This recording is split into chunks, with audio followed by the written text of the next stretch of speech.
I'm really grateful that we're being joined today by Professor Deborah Dash Moore, someone who I've not actually met, but whose work I've known of for a very, very long time. She's the Jonathan Friedman Distinguished University Professor of History and Judaic Studies at the University of Michigan, one of America's most eminent historians of American Jewry. And we were in touch because Deborah emailed me to mention some data that I was not aware of that's really interesting about what American Jews actually believe about Israel and Palestine. And I thought that it would be really worth having her talk a little bit about that data and then how she, as a historian, makes sense of where the conversation among American Jews actually is about Israel today versus previous moments in history. So, Deborah, thank you so much for doing this. I'm pleased to be here.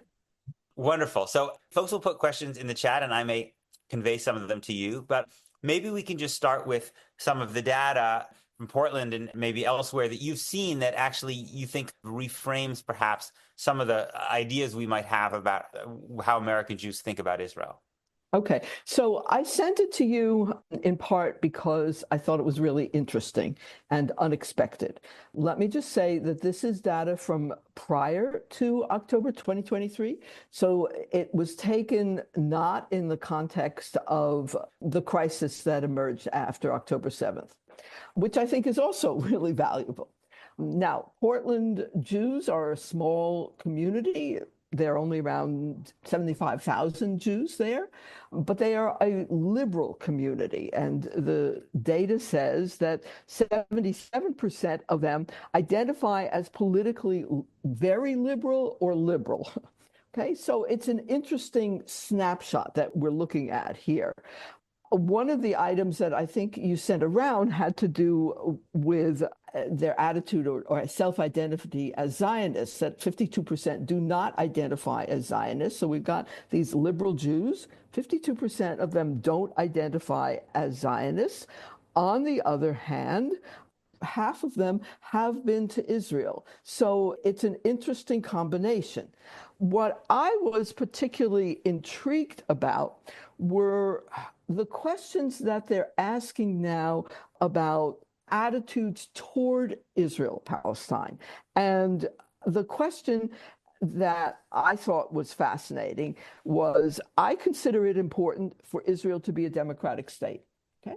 And of that, 82% strongly agreed with that question, right? They felt it was really important.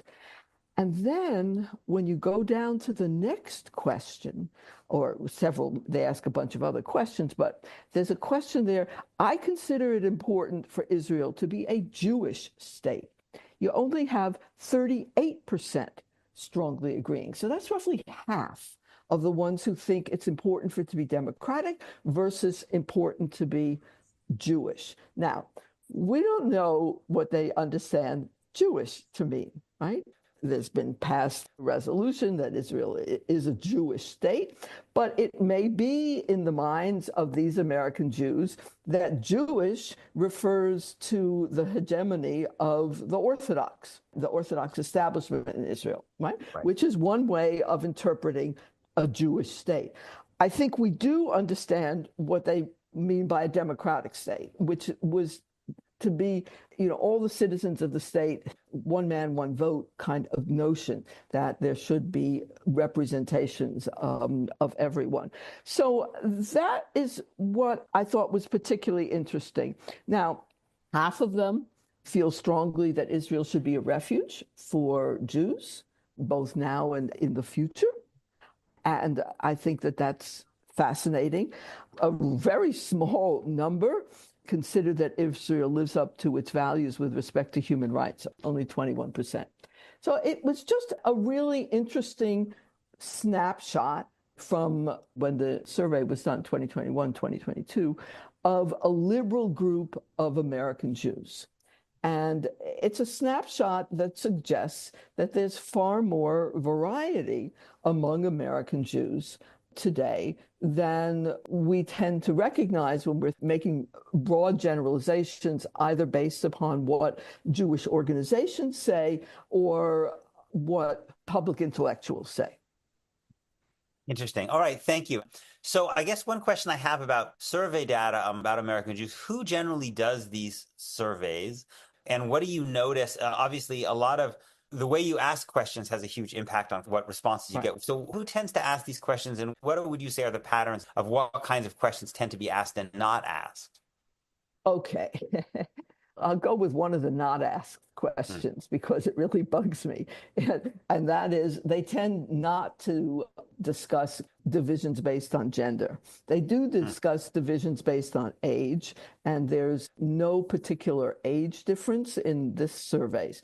These are surveys that are done by the Cohen Center at Brandeis University, which is one of the major centers for survey research. Matt Boxer and a team of other people, because it's rare that it's any one person who does a survey, did this survey. I know he mentioned that he has a survey coming out soon on Jews in Maine.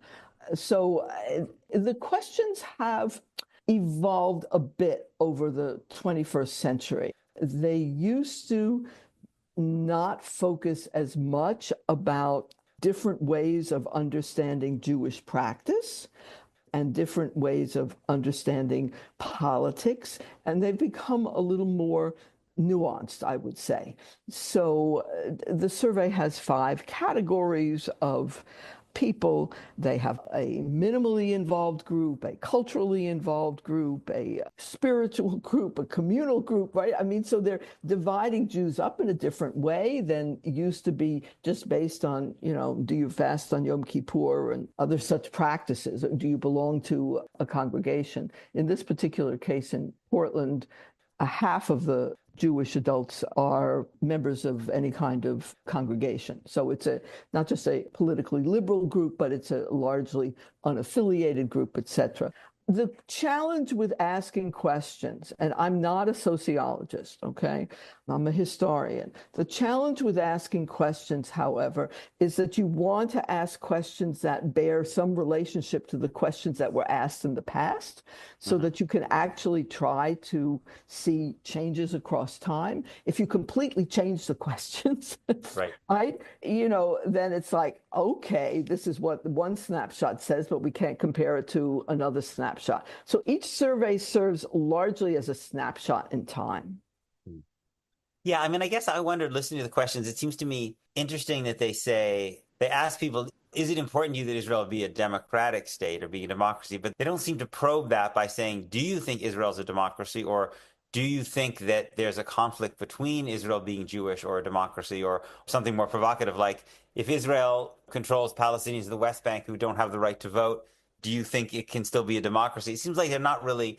There are a lot of other questions we could potentially answer that would get at interesting information about how democratic people think the state actually is and how they think about the nature of the state vis-a-vis democracy. You're right. You're absolutely right. But they're also constrained with how long they're going to keep somebody on the phone, right, Mm-hmm. to answer questions. And those are the kinds of questions that you would want to do with what sociologists call qualitative research rather than Mm-hmm. quantitative research. Mm-hmm. So you're not going to get numbers, but you will get some points of view. And they do quote from a number of different people from this. I mean, they have this question, Israel lives up to its values with respect to human rights, which is getting a bit at the question about how democratic is it, right? Mm-hmm. And the numbers who strongly agree with that is only 21%. Mm-hmm.